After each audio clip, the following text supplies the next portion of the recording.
साथ ही हमारे इस झारखंड के हमारे विधानसभा के विपक्ष के नेता, इस प्रदेश के पूर्व मुख्यमंत्री, भारतीय जनता पार्टी के वरिष्ठ नेता आदरणीय बाबूलाल मरांडी जी भी यहाँ पर उपस्थित हैं। वो भी हम सबों को संबोधित करने वाले हैं। हमारे प्रदेश के अध्यक्ष एसटी मोर्चा आदरणीय राम कुमार पाहान जी यहाँ पर उपस्थित है। इस पूरे वर्चुअल रैली के राष्ट्रीय संयोजक और भारतीय जनता पार्टी के नेता हमारे आदरणीय लक्ष्मण टुडू जी उपस्थित हैं। इस प्रदेश के पूर्व अध्यक्ष और एसटी मोर्चा के पूर्व के राष्ट्रीय महामंत्री, पूर्व सांसद आदरणीय लक्ष्मण गिलुआ जी हम सबों के बीच उपस्थित हैं। राष्ट्रीय उपाध्यक्ष आदरणीय डॉक्टर अरुण राव जी यहाँ पर उपस्थित हैं। हमारे दुमका के सांसद आदरणीय सुनील सोरेन जी उपस्थित हैं। और निश्चित रूप से हम सब पूरे देश का मेजबानी यहाँ से कर रहे हैं, इसलिए मैं यहाँ मंच में उपस्थित सभी नेतृत्वकर्ता यहाँ पर उपस्थित हैं। मैं अपने अब कार्यक्रम को आगे बढ़ाते हुए अपने प्रदेश के नेता, पूर्व मुख्यमंत्री और विपक्ष के नेता, प्रतिपक्ष के नेता आदरणीय बाबूलाल मरांडी जी से मैं आग्रह करना चाहूंगा, अपने यहाँ मंच में जितने भी उपस्थित नेतृत्व से हम आग्रह करना चाहेंगे और अपने राष्ट्रीय अध्यक्ष जी से भी हम आग्रह करना चाहेंगे कि आज जो है रानी दुर्गावती जी का बलिदान दिवस है, पुण्यतिथि है। अपने महापुरुषों का डॉक्टर श्यामा प्रसाद मुखर्जी जी, पंडित दीनदयाल उपाध्याय जी, भगवान बिरसा मुंडा, सिद्धू कान्हू, रानी दुर्गावती जी के चित्र पर पुष्पांजलि करके दीप प्रज्वलन करके इस कार्यक्रम का शुभारंभ करेंगे।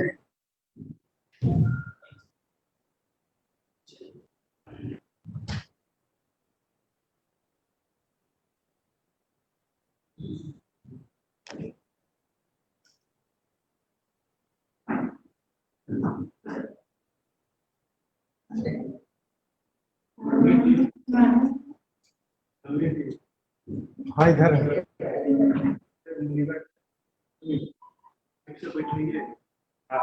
राष्ट्रीय रैली। भारत माता की, भारत माता की। भगवान बिरसा मुंडा अमर रहे, रानी दुर्गावती अमर रहे, सिद्धू कान्हू अमर रहे। भैया अर्जुन मुंडा जी फोन कर रहे हैं दिल्ली से कि आप लोग ठीक से व्यवस्थित नहीं बैठाए हैं, ठीक से बैठाइए और सोशल डिस्टेंस का पालन बहुत करते है, हैं। दूर दूर किए है ना, नहीं है बहुत है। वो कह रहे थे कि एक तो सूची भी नहीं बनाए किसको किसको बनना है और दूसरा कि जल्दी जल्दी बोलना है। अभी संगठन महामंत्री भेजे में जुड़ा हुआ था ना, इसीलिए हम लोग उसके पहले संबोधन वगैरह सब करवा परिचय जो भी वो बोले कि बैठा हुआ और क्लोज दिख रहा है, थोड़ा कुर्सी आगे आगे बढ़वा लीजिए, बोल दीजिए थोड़ा और आप लोग इधर आप थोड़ा सा सोशल डिस्टेंस को ध्यान में रखते हुए थोड़ा दूरी बनाए रखें। बात आ रही है, आप लोग बहुत बगल बगल में बैठे हैं। केंद्र से फोन आया हमारा।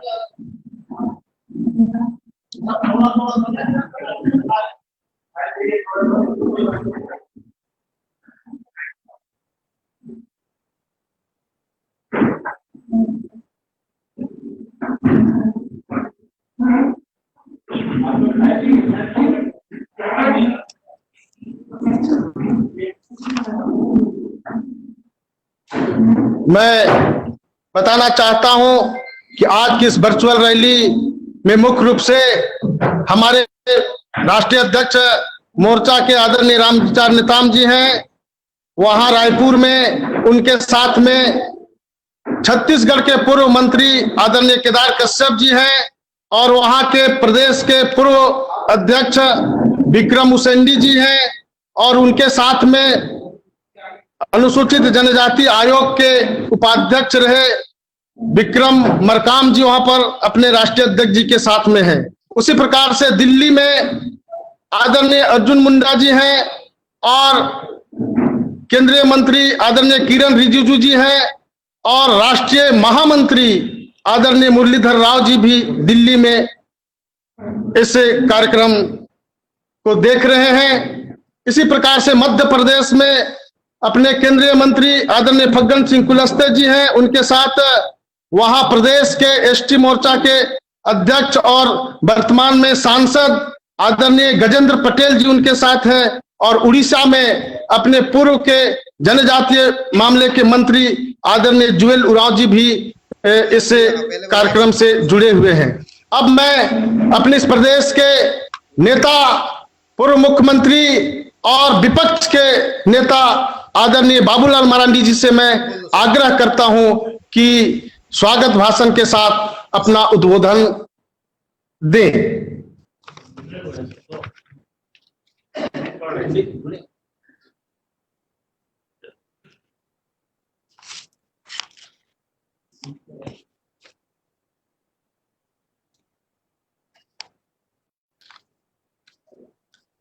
आज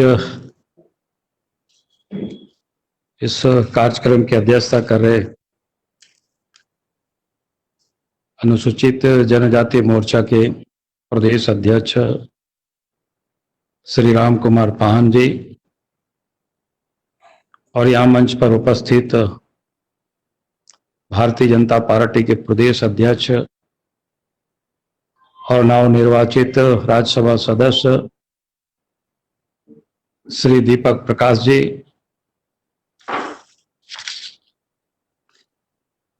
और यहाँ पर उपस्थित प्रदेश के पूर्व अध्यक्ष श्री लक्ष्मण गिलवा जी, राष्ट्रीय उपाध्यक्ष अनुसूचित जनजाति मोर्चा के लक्ष्मण टुड्डू जी, राष्ट्रीय उपाध्यक्ष डॉक्टर अरुण उरांव जी, और मंच पर उपस्थित दुमका लोकसभा क्षेत्र से सांसद श्री सुनील सोरेन जी, और मंच का संचालन कर रहे हैं राज्यसभा सदस्य श्री समीर उरांव जी, और इस जनजातीय जनसंवाद रैली जो आज सहभाग हो रहे हैं और अपनी अपनी जगहों से रैली को संबोधित भी करेंगे, तो अनुसूचित जनजाति मोर्चा के राष्ट्रीय अध्यक्ष श्री राम विचार नेताम जी और भारत सरकार में केंद्रीय जनजाति मंत्री और झारखंड राज्य के पूर्व मुख्यमंत्री श्री अर्जुन मुंडा जी, पार्टी के केंद्रीय महासचिव श्री पी मुरलीधर राव जी, केंद्रीय इस्पात मंत्री श्री फगन सिंह कुलस्ते जी और श्री विक्रम संडी जी, विकास अर्गम जी, केंद्रीय राज्य मंत्री किरण जीजू जी, जुएल उरांव जी, मैं इन तमाम नेताओं का सबसे पहले तो झारखंड प्रदेश की ओर से आप सब लोगों का मैं स्वागत करता हूं, अभिनंदन करता हूं, क्योंकि आज ये सौभाग्य है झारखंड प्रदेश का और हमें आप सब लोगों का स्वागत और अभिनंदन के लिए हमें अवसर मिला है। उसके लिए मैं अपने को भी गौरवान्वित महसूस करता हूं और साथ ही यहाँ उपस्थित और फिर भिन्न भिन्न जगहों में जो अपने साथ जुड़े हुए उन सभी कार्यकर्ता बहनों और भाइयों का मैं अभिनंदन करता हूं, स्वागत करता हूं, और मैं उन सब को भी अपनी ओर से बहुत बहुत बधाई देता हूं। आज चूंकि हम सब लोगों के बीच कई एक नेता अपनी बात को रखने वाले हैं, इसलिए मैं बहुत अधिक तो नहीं कहूंगा, लेकिन मैं इतना जरूर कहूंगा क्योंकि आज देश में बड़ी संख्या में अनुसूचित जनजाति भाई और बंधु रहते हैं और आपस में भी बड़ी विविधताएं हैं। नॉर्थ ईस्ट में जो रहते हैं उनकी अपनी भाषा है, अपनी रंग है, अपनी वेशभूषा, यानी सब जगहों का ये अलग अलग है। झारखंड में अलग है तो पश्चिम में अलग है तो दक्षिण में अलग है, लेकिन हम सब एक हैं। और जितनी भी देश में अपने जो जनजाति समाज के लोग हैं, जिसे सामान्य बोलचाल में आदिवासी कहते हैं, तो मैं ये कह सकता हूं कि हम सब लोगों का भी इस देश की आजादी में बड़ा योगदान रहा है। अभी हम सब लोगों ने कुछ महापुरुषों को हम तस्वीर पर माल्यार्पण किया। अगर हम झारखंड की धरती कोई देखें तो यह वीरों की धरती रही। यानी कोई भी जो अनुसूचित जनजाति वर्ग से, चाहे संथाल हो, चाहे मुंडा हो, चाहे उरांव हो, चाहे हो खड़िया हो, यानी कुछ जो प्रमुख जाति में उनका नाम सिर्फ यहाँ उल्लेख किया, लेकिन उसके अतिरिक्त भी पहाड़िया है, जो प्रिमिटिव ट्राइब्स जाने जाते हैं। लेकिन अगर आजादी के इतिहास को देखें तो सबों ने अपनी स्वाभिमान के लिए, अपनी जल जंगल जमीन की हिफाजत के लिए लोगों ने संघर्ष किया। मैं लोगों से कहता हूं कि देश की आजादी के लिए बहुत सारे लोगों ने संघर्ष किया, तो जिनके पास जो चीज थे उसको बचाने के लिए। लेकिन हम सब लोग अपनी खेत खलिहान जो जंगल झोड़ों में रहते थे, जब अंग्रेजी हुकूमत उसको भी छीन रहे थे, तो लोगों ने उसके विरोध किया, बगावत किया।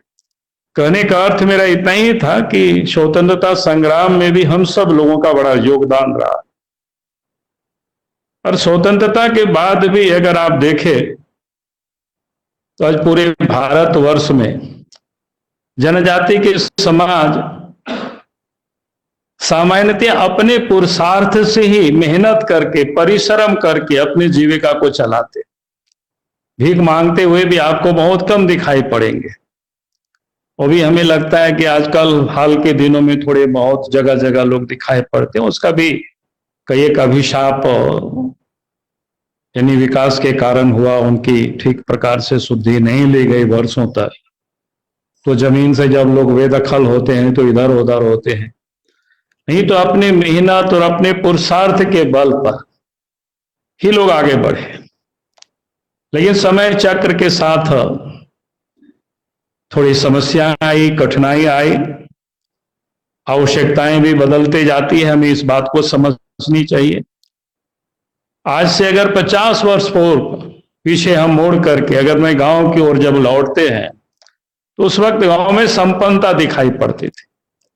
उसका एक कारण तो ये था कि भाई हम जनसंख्या कम थे, जमीन हमारे पास पर्याप्त थी, तो जमीन से ही हम खेती करके सब कुछ कर लेते थे। लेकिन इस कालांतर में आजादी के 70 वर्ष, हम तो 50 साल पीछे मोड़ करके जब मैं अपने गांव को देखता हूं, आस पड़ोस को मैं देखता हूं, तो अब मैं देखते हैं कि भाई परिवार जनसंख्या बढ़ती चली गई तो जमीन का जो आकार था वो टुकड़ा होते चला गया, छोटा होता चला गया। अब ये बड़ी समस्या हुई। अब इस कारण से पहले जो संपन्नता थी आज उसमें से कहीं ना कहीं कमी आई। और फिर आवश्यकताएं भी पहले जिस प्रकार से आज जैसे जैसे जनसंख्या बढ़ी तो हमारी भी आवश्यकताएं बढ़ी, बच्चों को पढ़ाना लिखाना आगे बढ़ाना, फिर युग के साथ हमें भी आगे बढ़ना, तो उसमें कहीं ना कहीं हम आज पिछड़ते दिख रहे। तो मैं इतना ही कहूंगा कि चूंकि आज इस रैली को भारत सरकार के मंत्री, जनजाति मंत्रालय के मंत्री भी संबोधित करेंगे और राज्य के मुख्यमंत्री रहे, तो मैं कहता हूं कि आज के तारीख में आगे बढ़ने के लिए अपने बाल बच्चों को शिक्षा देना बहुत जरूरी है। लेकिन जिस प्रकार से आज शिक्षा भी जो महंगा होती चली गई, वो भी इतनी महंगी कि आज आपका एक साधारण लोग, गांव के किसान मजदूर सोच नहीं सकते अपने बच्चों को कोई अच्छी शिक्षा देने की। और इसलिए केंद्र से भारत सरकार में मंत्री उस समय राज्य के मुख्यमंत्री भी रहे हैं, और हम जब मुख्यमंत्री थे उस समय वो कल्याण विभाग के अर्जुन मुंडा जी मंत्री हुआ करते थे। तो झारखंड प्रदेश में हम सब ने मिल करके तय किया था कि यहाँ के जो भी बच्चे हैं, जनजाति भाई बंधु के बच्चे हैं, आदिवासी के जो बच्चे हैं या बच्चियां हैं, उनको किसी भी प्रकार की अगर तकनीकी पढ़ाई में पैसे की चिंता नहीं करनी पड़ेगी। सरकार की ओर से उन सबको हम लोग जितनी भी खर्च होता था उसमें जो ट्यूशन फीस जो लगते थे, इंजीनियरिंग की पढ़ाई में सेमेस्टर फीस लगता था, पॉलिटेक्निक है, ITI है, तो हम सब लोग उसकी पूरा पूर्ति करते थे और झारखंड प्रदेश में उसका बड़ी लोगों ने लाभ लिया उस वक्त। यहां तक कि रोजगार के लिए भी, चूंकि आदिवासियों के पास पूंजी नहीं होता है, रोजगार नहीं कर पाते हैं, तो हम लोगों ने काफी बड़ी तादाद में बसों का भी वितरण किया था ताकि उनकी आय वृद्धि भी हो।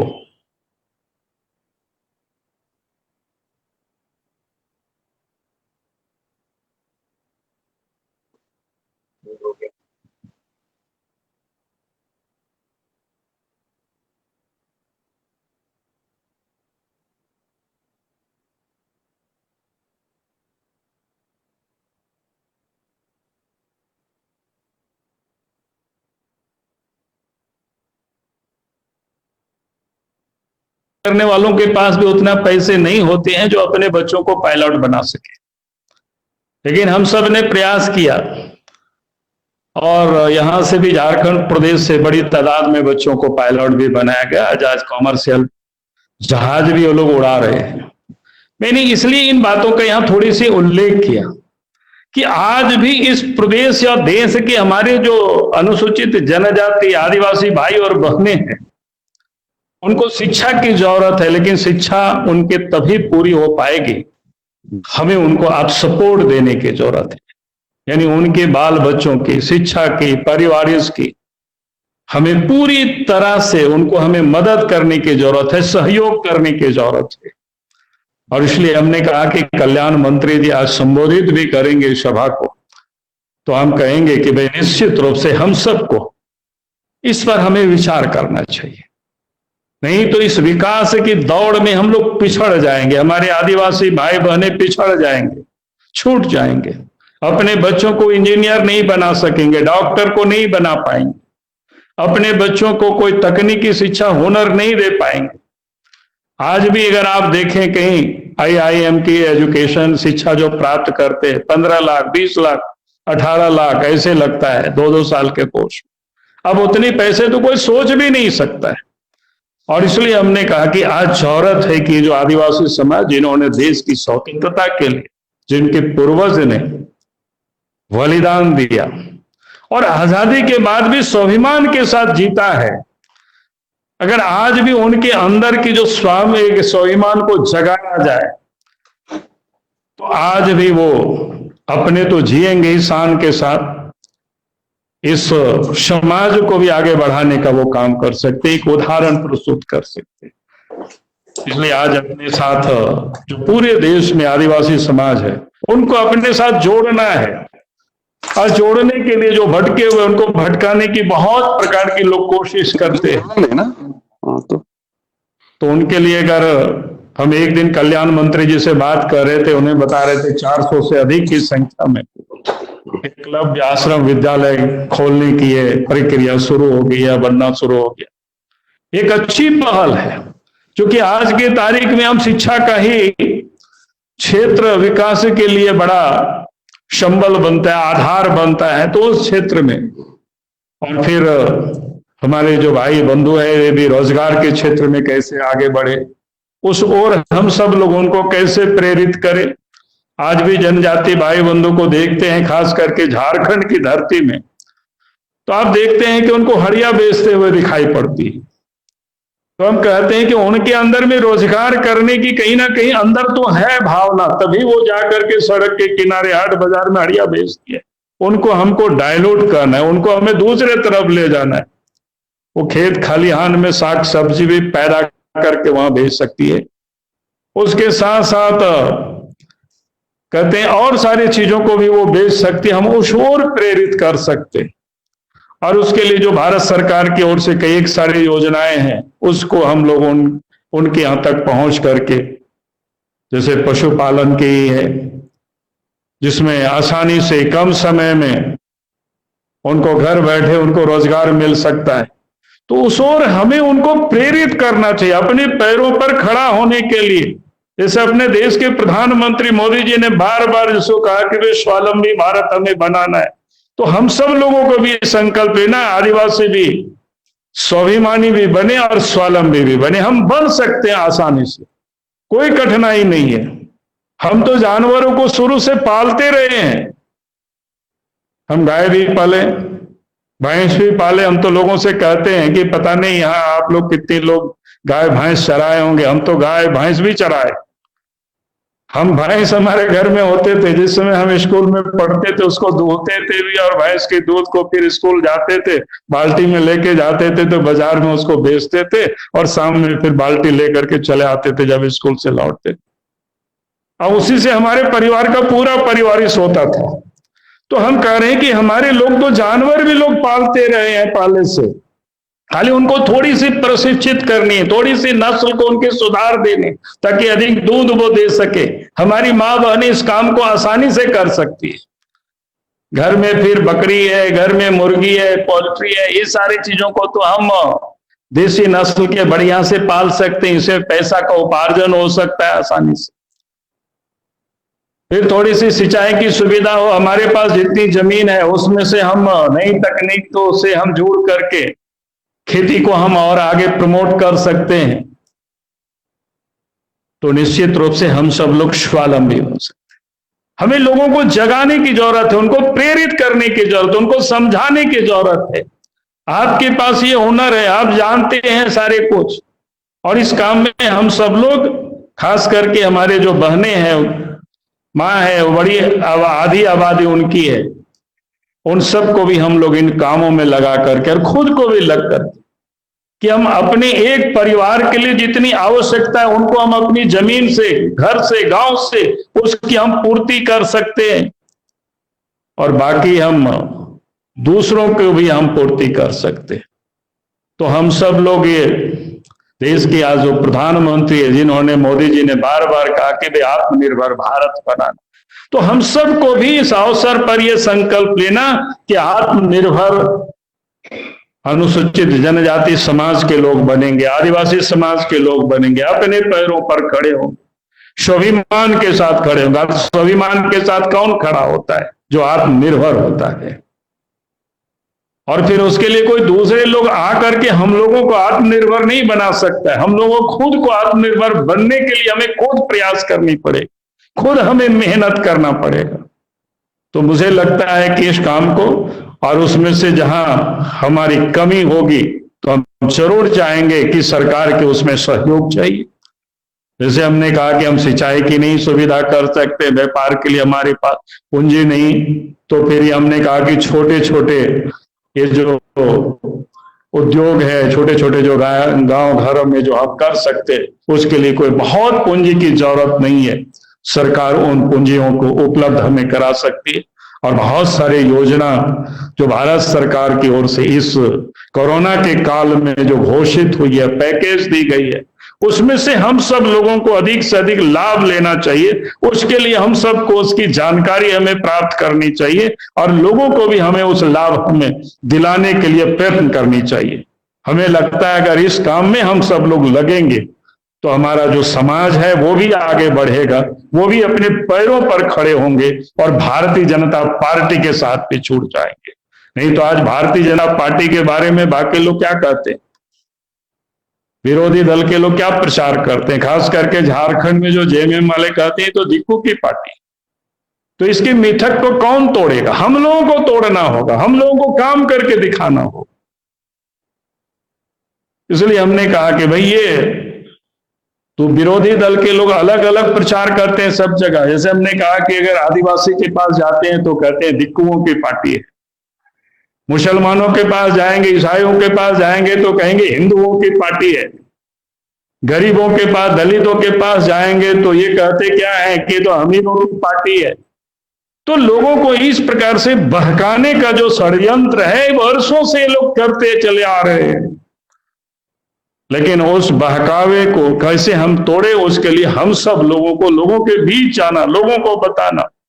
और अभी तो अपने साथ 5 साल 4 साल का समय है अपने पास, तो इस बीच में जो भारत सरकार की ओर से जितनी योजनाएं हैं उन योजनाओं को लेकर के बताने के लिए नहीं, बल्कि उन योजनाओं का लाभ लोगों को मिले, उसके लिए हमें लोगों के बीच जाना।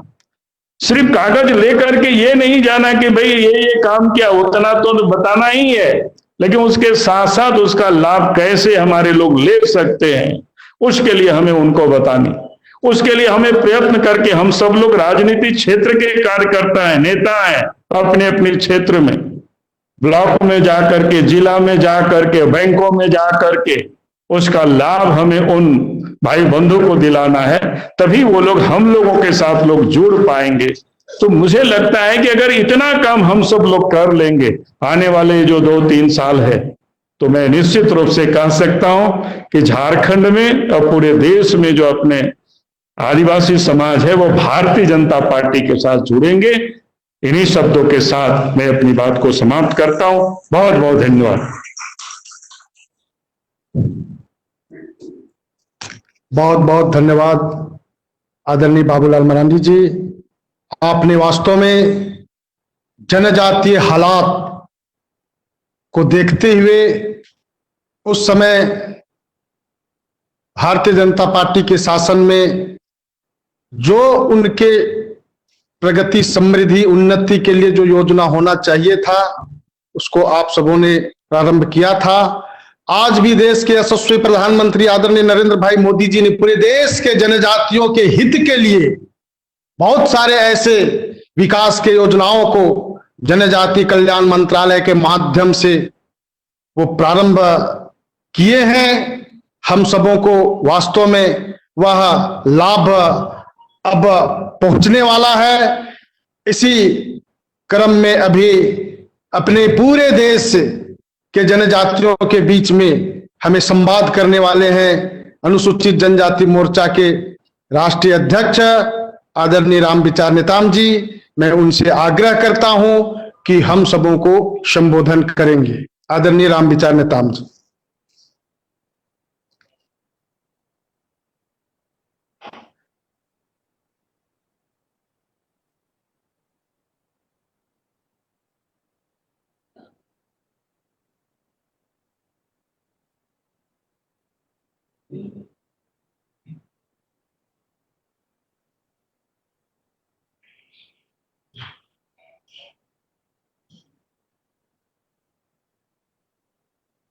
इस जन संवाद रैली में आज हम सब यहाँ उपस्थित हुए हैं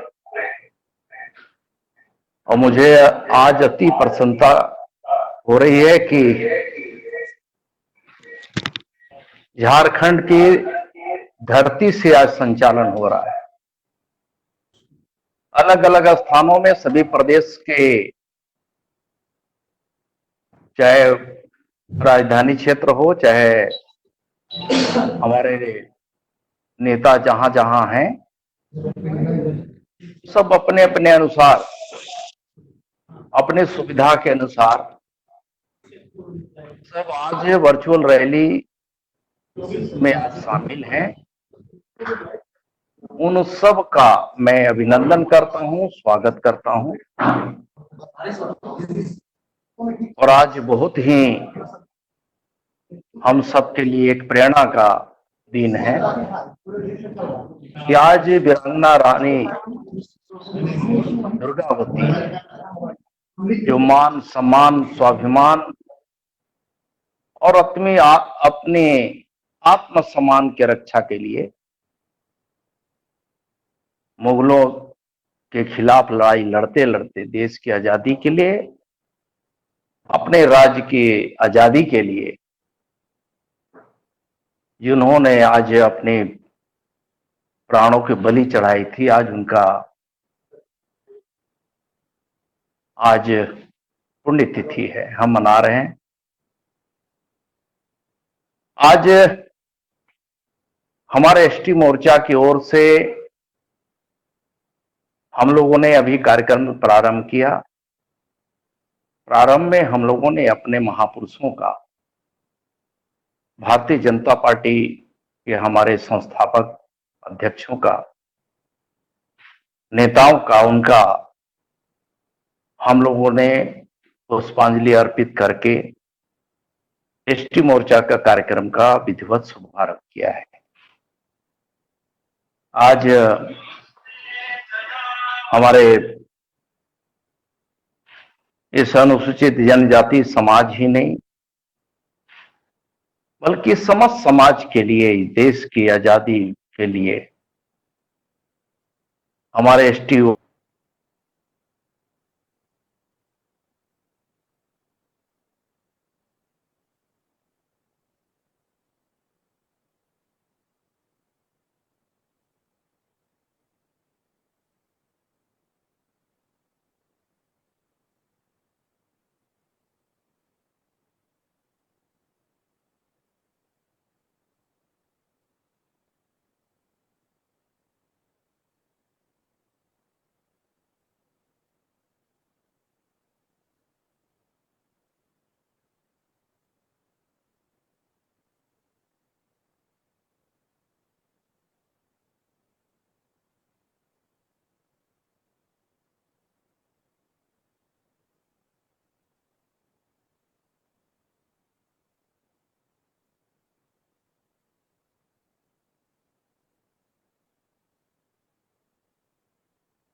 सुनाई नहीं दे रहा है भाई।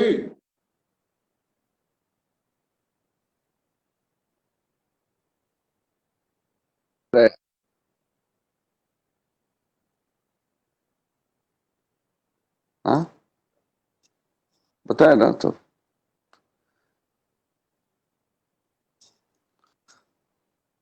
राम विचार जी का जो माइक है, जो वीडियो है, वहां पे म्यूट करके रखा हुआ है।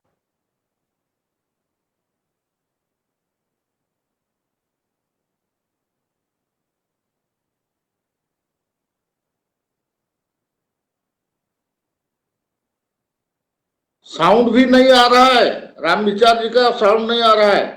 राम विचार जी का साउंड इसलिए नहीं आ रहा है कि राम विचार जी का जो माइक है वही म्यूट करके रखा हुआ है। देखिए राम विचार जी का ही म्यूट है, तो कहां से आवाज आएगा? कोई बोलना पड़ेगा राम विचार जी का, उनका फोन को, उनका जो सिस्टम को अनम्यूट करे।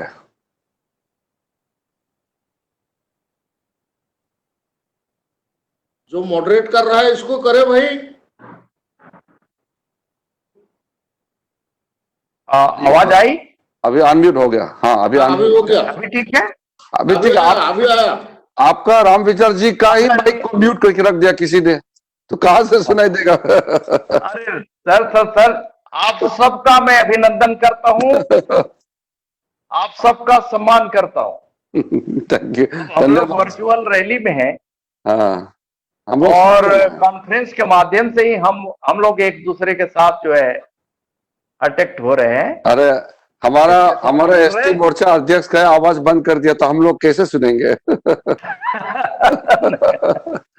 नहीं बिल्कुल सुनाई देगी। अभी ठीक हो गया। ठीक हो गया? हाँ अभी अच्छा हो गया। बीच में जब भी डिस्टर्ब हो तो इसी प्रकार से आप थोड़ा सा संकेत कर देंगे, हम लोग को तो मालूम हो जाएगा। साथ ही साथ हमारे आज की इस कार्यक्रम का संचालन कर रहे हैं हमारे साथी अरे भाई समीर उरांव जी, जो राज्यसभा में हम सबके साथ में सांसद हैं और झारखंड प्रदेश के भारतीय जनता पार्टी के हमारे उपाध्यक्ष हैं। साथ ही साथ आदरणीय हमारे अभी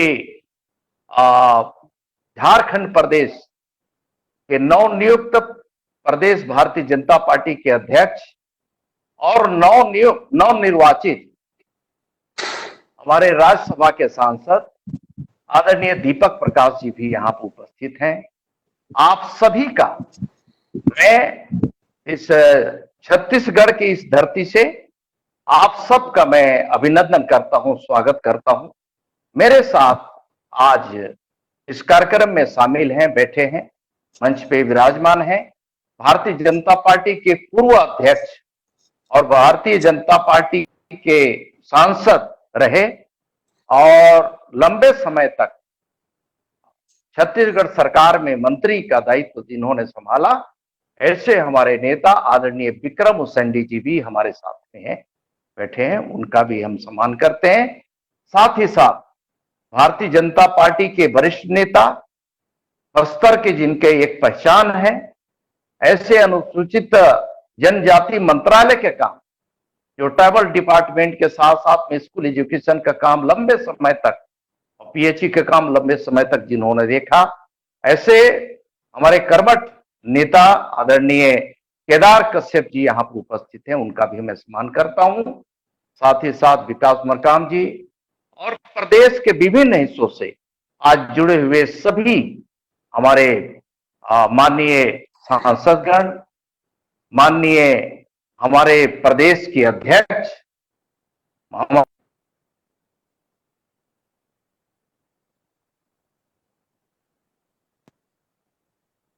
राष्ट्रीय उपाध्यक्ष, हमारे समस्त महासचिवगण, महामंत्रीगण, मंत्रीगण, समस्त कार्यकारिणी के सदस्य, विभिन्न प्रदेशों से जुड़े हुए हमारे प्रदेश के अध्यक्ष, उनके समस्त पदाधिकारी, माननीय सांसद विधायक के साथ साथ हमारे नॉर्थ ईस्ट से जुड़े हुए समस्त हमारे साथीगण, विभिन्न निकायों से जुड़े हुए साथीगण, विभिन्न दायित्व को निभाने वाले ऐसे हमारे हजारों हजार लाखों हमारे कार्यकर्ता साथियों, उन सब का इस आज जनसंवाद रैली में मैं उनका अभिनंदन करता हूं, स्वागत करता हूं।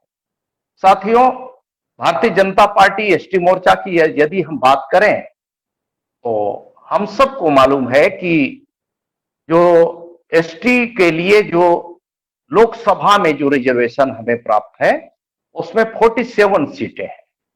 47 में हम लोगों ने 2014 में 27 सीट जीता था और 5 सीट हम लोगों ने ओपन सीट से जीता था। उसमें 32 हम वहां हमारी सदस्य संख्या हमारे लोकसभा में हुई थी। यदि हम जनसंख्या की बात करें तो 2011 की जनगणना के अनुसार हम 10 करोड़, 10.5 करोड़ के लगभग हमारी जनसंख्या एसटी वर्ग की है, जिसमें 2017 के अनुसार यदि हम बात करें तो 12 करोड़ 15 लाख से ऊपर हमारे एसटी वर्ग की जनसंख्या है। यदि कुल ग्रामीण जनसंख्या की बात करें 2011 की जनगणना के अनुसार तो लगभग 9.5 करोड़ के लगभग, और शहरी भी बहुत सारे अब माइग्रेट होकर के शहरी क्षेत्र में भी हमारे अनुसूचित जनजाति वर्ग के लोग निवास करते हैं, तो इनकी भी संख्या लगभग 1 करोड़ के लगभग है। तो कुल मिलाकर के इस वर्ग के बीच में एसटी मोर्चा का काम कैसे बढ़े, उस वर्ग के बीच में, हमारे आदिवासी समाज के बीच में कैसे भारतीय जनता पार्टी का रीति नीति और विचारधारा का प्रचार प्रसार कैसे हो सके।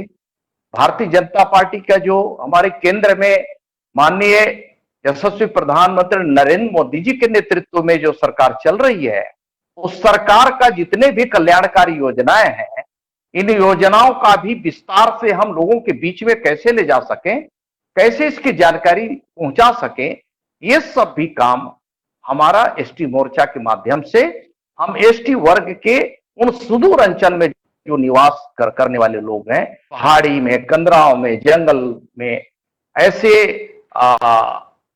कहना चाहिए कि ऐसे पहुंच विहीन क्षेत्रों में जहां कोई सोच भी नहीं सकता, ऐसे जगहों में निवास करके भारतीय जनता पार्टी का आज मेंबर बन रहे हैं। वहां भी काम हमारा फैला हुआ है, वहां भी काम चल रहा है। तो इन वर्गों के बीच में, उनके बीच में जाकर के काम को कैसे बढ़ाया जाए, इस बारे में भी भारतीय जनता पार्टी का हमारा जो राष्ट्रीय नेतृत्व है, वो नेतृत्व के का जब कभी भी हम सबको निर्देश प्राप्त होता है, उस निर्देश के मुताबिक ही हम सब जो है मिल करके आप सबके बीच में पहुंचाने की कोशिश करते हैं। साथियों, जिसका नतीजा ये हुआ कि आज पूरे देश भारतीय जनता पार्टी के, यदि हम सांसदों की बात करें तो सबसे अधिक भारतीय जनता पार्टी के पास जो है एसटी वर्ग के जीतने वाले अभी तक इतिहास में भारतीय जनता पार्टी के टिकट से जीतने वाले सांसद एसटी वर्ग से हुए। हम यदि 2019 की बात करें तो जो हम लोगों ने 47 में से 45 लोकसभा सीटों में चुनाव लड़ा था, जिसमें कि 31 हम सब जीत के आए, और इसमें से इसके अलावे 47 के अलावे 7 सीट ऐसे थे, 7 सीट जो ओपन थे, जो सामान्य वर्ग के लिए आरक्षित था, उससे भी लोग 7 सीट में से जीत दर्ज करके भारतीय जनता पार्टी के टिकट से लड़ करके भारतीय जनता पार्टी के सांसद बने हमारे एसटी वर्ग के लोग। तो इसकी संख्या कुल मिलाकर के हम 45 लड़े थे, जिसमें से 31 जीते थे, और ओपन से जो 7 लड़े थे उसमें 7 के साथ हम जीते, और कुल मिलाकर के इस प्रकार से हम 38 सीट जीते थे। हमारे पास अभी 38 सीटें हैं। साथियों, इस प्रकार से हम यदि बात करें तो 2 सीट हमारे जो गठबंधन में हम लोगों ने दिया था, उसमें से असम से कोकराझार सीट बीपीएफ को दिया था। हम सबको मालूम है, नॉर्थ ईस्ट के लोग जो हैं बीपीएफ से जो जिनको दिया था वो सीट हम लूज किए, इस वजह से वहां वो सीट हमारे पास नहीं आ पाई।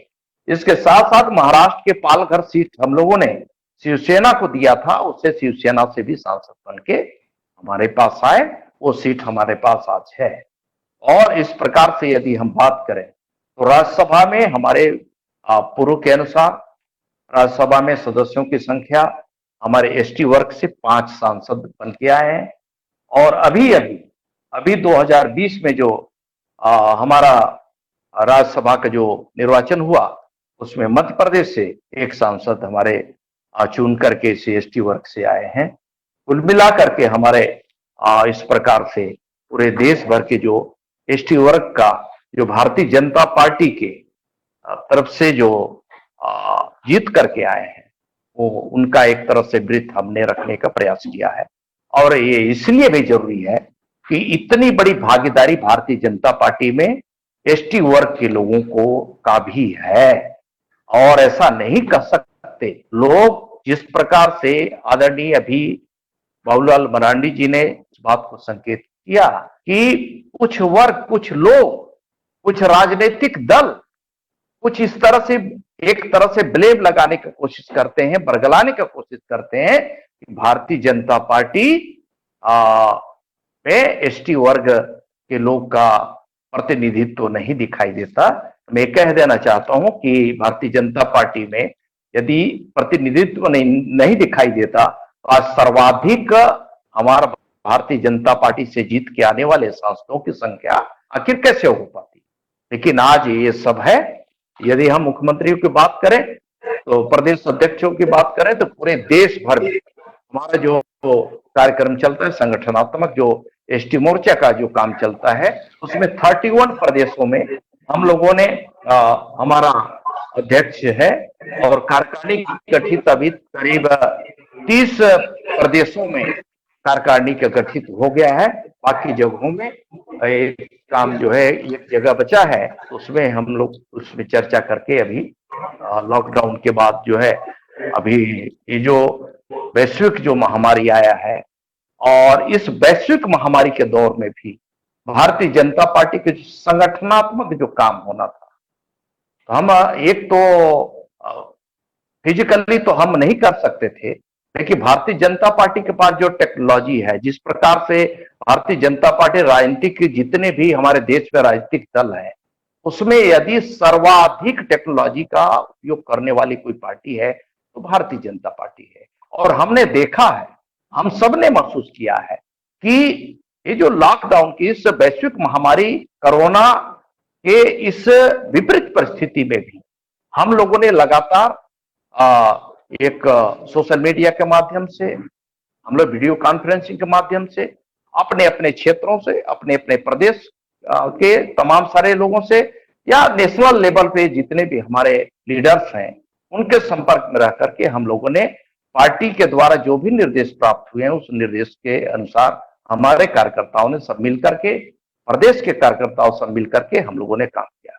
मैं बधाई देना चाहता हूं प्रदेश के तमाम सारे हमारे जो अध्यक्षगण हैं, उनके पदाधिकारीगण हैं, खास करके झारखंड प्रदेश के राम कुमार पाहन जी के पूरे टीम को, उनके पूरे पदाधिकारियों को, मध्य प्रदेश के पूरे पदाधिकारियों को, वहां के प्रदेश अध्यक्ष को, हमारे छत्तीसगढ़ के सहित अन्य तमाम सारे जो प्रदेश है, उन सभी नॉर्थ ईस्ट के तमाम प्रदेशों ने जिस प्रकार से आगे बढ़ के, राजस्थान प्रदेश ने जिस प्रकार से आगे बढ़ करके, इसी प्रकार से नॉर्थ ईस्ट के असम हो गया या मणिपुर हो गया या फिर अरुणाचल प्रदेश का हो गया, इन स्थानों से भी, चाहे त्रिपुरा की बात हो, बंगाल की बात हो, बिहार की बात हो, अन्य प्रदेशों के जितने भी, उड़ीसा की बात हो, इन सभी प्रदेशों में जिस प्रकार से हम लोगों ने इस कोरोना जैसे संकट की घड़ी में भी जिस प्रकार से हमारे कार्यकर्ताओं ने आगे बढ़ चढ़ करके हमारे राष्ट्रीय नेतृत्व के आह्वान पर, माननीय प्रधानमंत्री जी के एक आह्वान पर जिस प्रकार से सेवा के क्षेत्र में भी लोगों ने काम किया, विभिन्न स्थानों में, चाहे लोगों को भोजन पैकेट देने की बात हो, सूखा अनाज देने की बात हो, लोगों को मेडिकल किट देने की बात हो, लोगों का सहायता करने की बात हो, या फिर साधन के उन्हें सुपुर्द करके देने की बात हो, इस तरह से अनेक ऐसे एक कहना चाहिए कि एक उदाहरणीय जिस प्रकार से काम किया है, उसका मैं आज इस मंच के माध्यम से उन्हें बहुत बहुत शुभकामनाएं देता हूं, उनका अभिनंदन करता हूं। जब कभी भी ऐसी घड़ी आई है, भारतीय जनता पार्टी के हमारे एसटी समाज के लोगों ने कभी पीछे मुड़ के नहीं देखा, लोगों ने लोगों का साथ दिया है, आगे बढ़ चढ़ के साथ दिया है। साथियों, भारतीय जनता पार्टी का हमारा जो जन संवाद कार्यक्रम, ये जन संवाद कार्यक्रम करने का आशय यही है कि हमारे भारतीय जनता पार्टी के केंद्र में 2014 में माननीय नरेंद्र मोदी जी के नेतृत्व में हमारी सरकार बनी।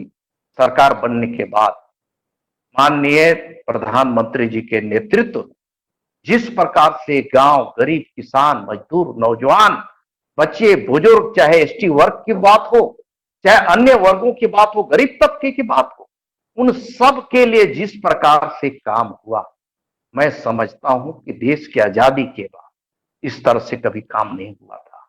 और अगर यदि हम उन 5 वर्षों के हम अगर एक एक काम का हम गिनाना चाहें तो बहुत समय हो जाएगा, बहुत लोग इस बारे में अपनी अपनी बात को रखेंगे, लेकिन मैं इतना कह देना चाहता हूं कि कोई सोचा भी नहीं था कि आज आम जनता का, गरीब का भी बैंक में अकाउंट होगा।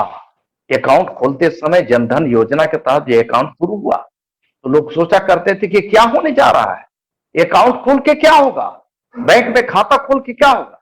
लेकिन आज वही जनधन योजना के जब खाता खुला, उस जनधन योजना में खाताधारियों के अकाउंट में सरकार की योजना का लाभ का पैसा सीधे आज उनके अकाउंट में जा रहा है। एक समय ऐसा भी था कि कांग्रेस की सरकार में कांग्रेस के प्रधानमंत्री, तत्कालीन प्रधानमंत्री राजीव गांधी को कहना पड़ा था कि हम 100 रुपया भेजते हैं तो 85 रुपया भ्रष्टाचार की भेंट चला जाता है।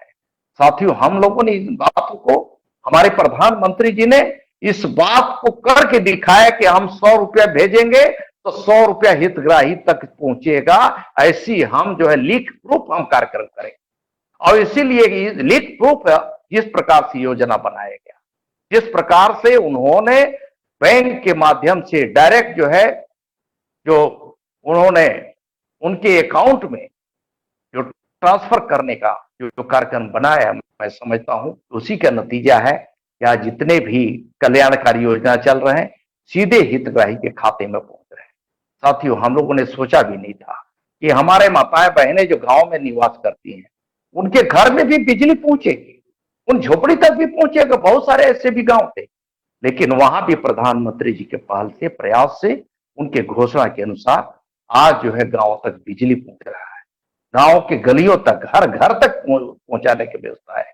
आगे प्रधानमंत्री जी के कहना है कि हम वहां तक बिजली के साथ में हम शौचालय तो दे ही दिए, लेकिन साथ में वहां तक पानी की भी व्यवस्था हम कर रहे हैं और उसमें भी बहुत जोरों से काम चल रहा है। इन सभी बातों को लेकर के हम जाएंगे। कौन सोचा था कि आप माताएं बहनें उन झोपड़ी में भी आज जो है गैस उज्ज्वला योजना के तहत गैस प्राप्त करके आज उनके घरों में भी गैस से खाना बनना शुरू हो जाएगा। उन मजदूरों के घर में खाना शुरू हो जाएगा गैस के माध्यम से बनना। लेकिन आज बन रहा है। आज हम एक गर्व के साथ कह सकते हैं कि बड़े घरों में ही आज गैस से खाना नहीं पकेगा, बल्कि गरीब के घर में भी, वो मजदूर के घर में भी गैस के माध्यम से भोजन पकाया जा रहा है। ये हमारे लिए कहने की बात है, हम कह सकते हैं। और इसलिए ये हम कह सकते हैं कि देश की आजादी कितने सालों के बाद अगर आज असली लोगों को आजादी मिली है, असली लोगों के घर में अगर घर उनका रोशन हुआ है, माननीय नरेंद्र मोदी के नेतृत्व में। इसी प्रकार से साथियों, हम यदि बात करें कि 5 साल में जिस प्रकार से काम हुआ, गरीबों के तमाम सारे योजना के तहत काम हुआ, और आगे बहुत सारे ऐसे भी काम बचे थे जिनको पिछले 1 साल में हमारे माननीय नरेंद्र मोदी जी के नेतृत्व में, माननीय हमारे पूर्व राष्ट्रीय अध्यक्ष अमित शाह जी, वर्तमान जो गृह मंत्री हैं, उनके नेतृत्व में, माननीय जेपी नड्डा जी के हमारे राष्ट्रीय अध्यक्ष हैं, उनके नेतृत्व में, जिस प्रकार से पार्टी के योजना के अनुसार, जिस प्रकार से पार्टी के जो घोषणा पत्र था, उस घोषणा पत्र का एक एक बिंदुओं को ध्यान में रखते हुए जो काम करना शुरू हुआ है, मैं समझता हूं कि भूतों न भविष्य की कल्पना कर सकते साथी। कौन सोचा था कि एक जमाना ऐसा भी था, हम लोग नारा लगाया करते थे बचपन में कि जहां हुए बलिदान मुखर्जी वो कश्मीर हमारा है, लेकिन ये सिर्फ नारा तक सीमित हो रहा था।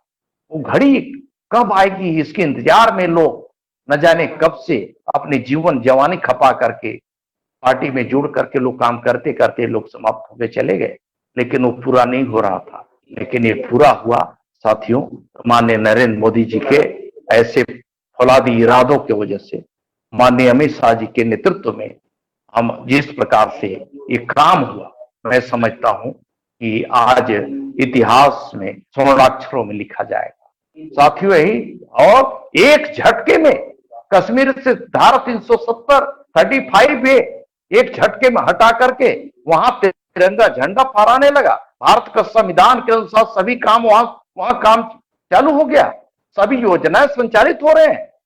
आज वहां का विकास का रास्ता जो बंद पड़े थे, आज विकास का रास्ता भी प्रशस्त हुआ, खुल गया।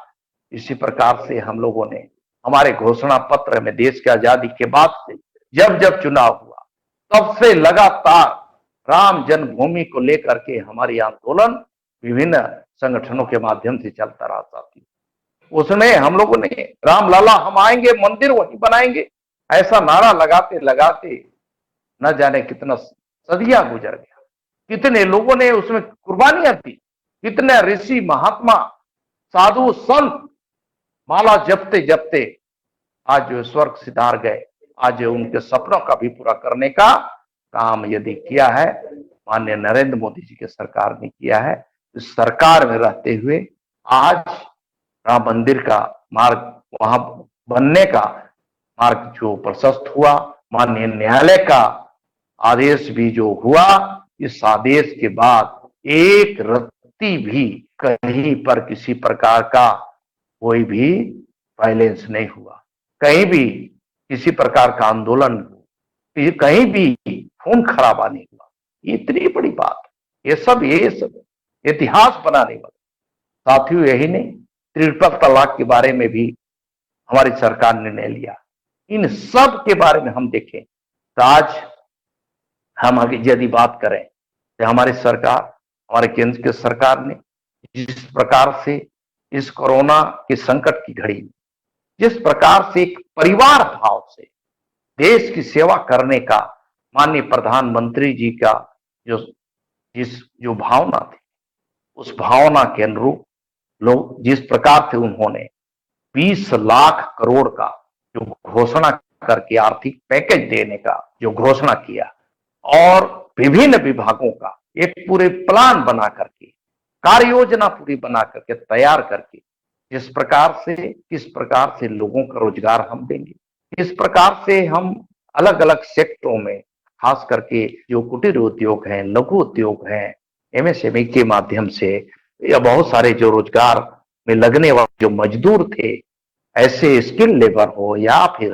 अनस्किल लेबर हो, उन सबको कैसे हम रोजगार में लगा सकें, इसका विस्तृत एक योजना बना करके जिस प्रकार से उसका पूरा बजट दिया गया, मैं समझता हूं उसके माध्यम से निश्चित ही हमारा देश जो है आत्मनिर्भर भारत बनने की दिशा में अब जो है नींव पड़ चुका है, उसकी शुरुआत हो गई है और हम स्वाभिमान के साथ हम आगे बढ़ते हुए हम निश्चित बढ़ने के लिए हमें एक अवसर मिला है। साथियों, हमें निश्चित ही प्रधानमंत्री जी समय समय पर जब अपनी बात को, मन की बात जब रखते हैं तो अब मन की बात में बहुत सारी बात को ऐसे रख देते हैं जो हमारे एक तरह से बिल्कुल आत्मा को छूने लगती है, दिल को छू जाता है, गरीबों के दिल तक पहुंचता है कि हमें इस कोरोना की महामारी के संकट के समय में हमें किस प्रकार से हमें आगे बढ़ना है, हमारी इम्यूनिटी पावर को कैसे